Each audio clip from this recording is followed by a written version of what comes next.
A school in Georgia has a new proposed symbol. Whoa! How the fuck did that happen?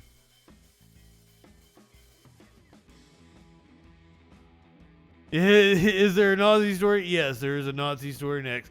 Parents say proposed logo for Georgia elementary school resembles a Nazi symbol. What do you guys think? What does the chat think?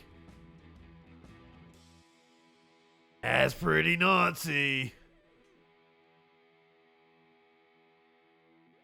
I want to see the logo not only taken away, I want a direct apology to our community, not just the Jewish community, but the entire community. There's nothing to reconsider here.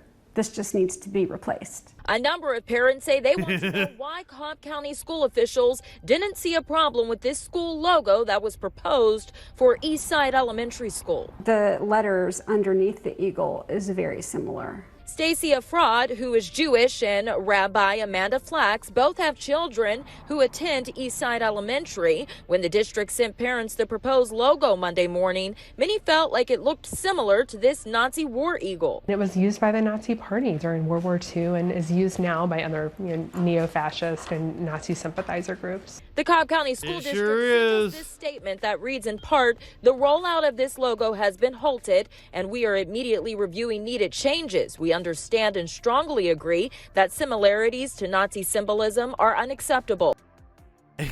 I can't really get the makeup of the district just because, like, the first results are all like this fucking story. Although this design was based on the U.S. Army Colonel Eagle Wings. That doesn't make a lot of sense to me. It's not a military school, it's a public school. It looks a lot more like this one than either of these to me. It just does.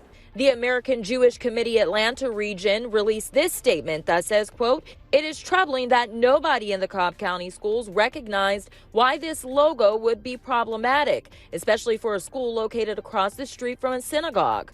The school should do more than review the logo. It must be discarded. I want to say it's like a suburb of Atlanta. So it probably is pretty wealthy. I want to see wild. But hey guys, Christian nationalism is not a real thing. Here is convicted felon Dinesh. There's a new phrase that I'm hearing a lot. Well, I shouldn't say lately in the sense of the last few weeks. It's something we've been hearing about now for some years.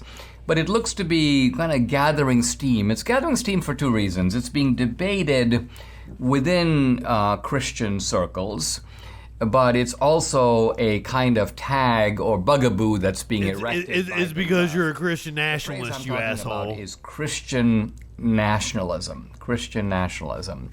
Now, the phrase in itself is interesting because it appears to wed together two things that are in no way automatically connected. On the one hand, Christianity. I think we'd all have to agree that Christianity is not only an ancient but a universal religion, and also Christianity is a No, we don't agree about that at all. But here's one of the things that's weird to me is like they fundamentally don't go together. You're right, Dinesh. Like you fucking Christians are told to be loving of immigrants. And like the book specifically tells them how to treat people in their country, but like fucking Christians have never read the Bible. Is something that far predates the United States. In fact, it far predates even the rise of nationalism. Nationalism really as a phenomenon is modern. It started perhaps in the 18th century, maybe had its flowering in the 19th and early 20th century. Nationalism is simply the idea that we are attached, we owe allegiance to a nation. And I do think that there is something. Yeah, it's relatively recent. There wasn't, fucking Sparta! There was no nationalism in the ancient world at all. None. Motherfucking Christians didn't create an ethno-state called Israel based on its nationalism that existed in the past. thing that Christianity and nationalism both have in common, and that is that both, in a way, demand the ultimate sacrifice. By that I mean that people are willing to die for their country in the same way that they are willing to die, not always the same people, but are willing to die for their faith. So people have died for Christianity, they've died for Christ, and people have died for America. Now that alone is kind of unusual, isn't it? Because people don't generally die for causes. I mean, would anyone die for the United Way? Has anyone ever died for the Democratic Party? By and large, people don't die for causes unless these causes have some kind of ultimate or transcendent significance for them. So, in that has sense, anybody there's a ever certain linkage died for the Republican Party? and nationalism, and yet nationalism as an idea is secular. Nationalism developed out of the idea. Typically what would happen is that kingdoms or communities would come together as a nation. Think, for example, of the reunification of Italy in the 19th century. Think about countries like Greece. At the time of the Iliad, Greece is a bunch of scattered communities, and then it comes together and we basically get the nation of Greece. Even India as a nation didn't really exist. India was a series of kingdoms.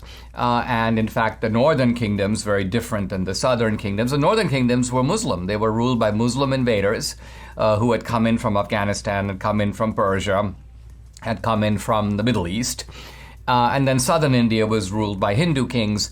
Really, in a weird way, it was British colonialism that imposed a kind of nationhood, or at least national identity, on the Indians. Now, I say all of this as a way of preface to an article I want to analyze a little bit. It's in Vice, vice.com, and it's a profile of a Christian When isn't Dinesh setting up for some crazy twisted Maryland logic? Heights, St. Louis, and a pastor who has become more political. His name is Ron Tucker.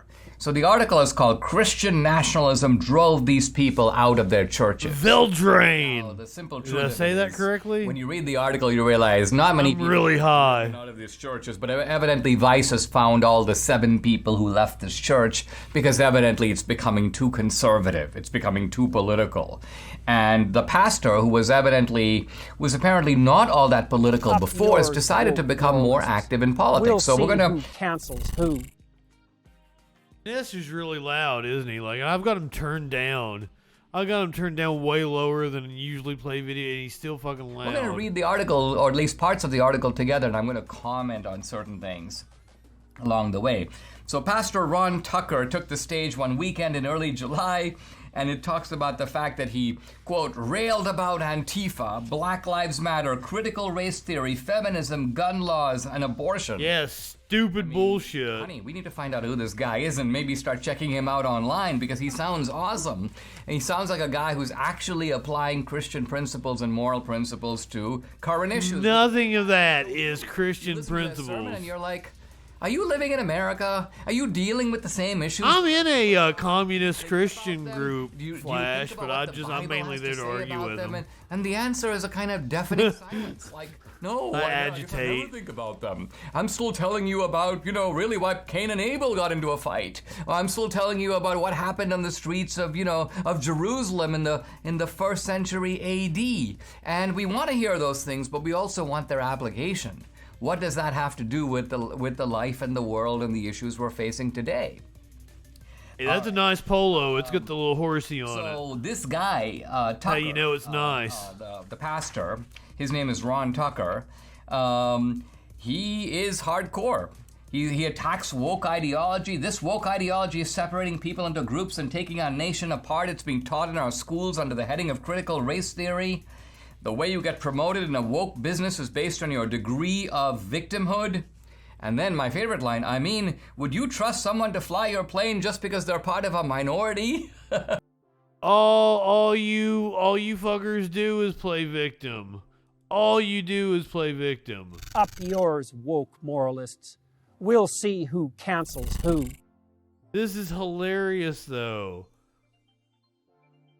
Would you have someone fly a plane just because they're a minority? That's absurd. That's absurd. You're an idiot. Who is telling you to do And that? then my favorite line, I mean, would you trust someone to fly your plane just because they're part of a minority? What he's getting at is affirmative action. I mean, would you fly on United Airlines? That's not what affirmative action is at all. You straw manning asshole. If their motto was, we put diversity first. No, you wouldn't do it, and I wouldn't do it either. Now, apparently, Emily Lynch, age 33, whose family joined Grace Church when she was a kid, goes, it's honestly weird because it never used to be like that. I can remember the sermons growing up and they never spoke about politics. It was a quote-unquote feel-good church. Now look, I'm not saying that this isn't true, but what I am saying is that America is different now. America's more politicized. Political issues that previously didn't intrude on people's lives now do. And so the question is the pastor out of line for introducing moral and political concerns? Or is Emily out of it and not realizing that we don't live in the same world that you did, Emily, when you were 5 years old? And the fact that the pastor is now talking about these things really shows that he is plugged into society and you're not. I would say that she just didn't realize the moral panic that was going on earlier. Okay, I'm still alive. I was like, did it start a new video? Apparently it did not. He's talking about, like, you know, affecting people's lives when it didn't. No. You guys are the ones affecting people's lives with your fucking fascism. Walgreens customers cry foul after employee refuses to sell them condoms on religious grounds. I guess the Walgreens employee looked at them and goes, oh. You live in sexual anarchy? A pair of customers shopping at the chain pharmacy Walgreens are crying foul after an employee cited their religious beliefs to justify not selling them condoms. NBC News reports that Wisconsin resident Nathan Pence earlier this month was left astonished when he learned that not only did a Walgreens employee refuse to sell him and his partner condoms on religious grounds, but that such actions were permitted by Walgreens. Holy shit! Spokesperson for Walgreens said that it was important for the company to have policies that both benefit customers while at the same time respecting workers' religious liberty. Holy, I can't believe that fucking that's Walgreens policy. You're a drugstore. You're gonna let a fucking employee not sell condoms? Stupid. Policies are designed to ensure we meet the needs of our patients and customers while respecting the religious and moral beliefs of our team members. The instances are rare, however, when a team member has a moral or religious conviction about completing a transaction, they are required to refer the customer to another employee or manager on duty who will complete the transaction, which is what occurred in this instance.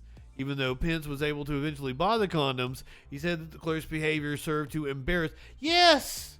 Some people are like, when I was a young teenager, like I used to like fucking be embarrassed about buying condoms and shit. Like I fucking like you try to like be as inconspicuous as you possibly can. I don't give a shit now. Then again, like fucking I don't give a shit about anything now. It is embarrassing.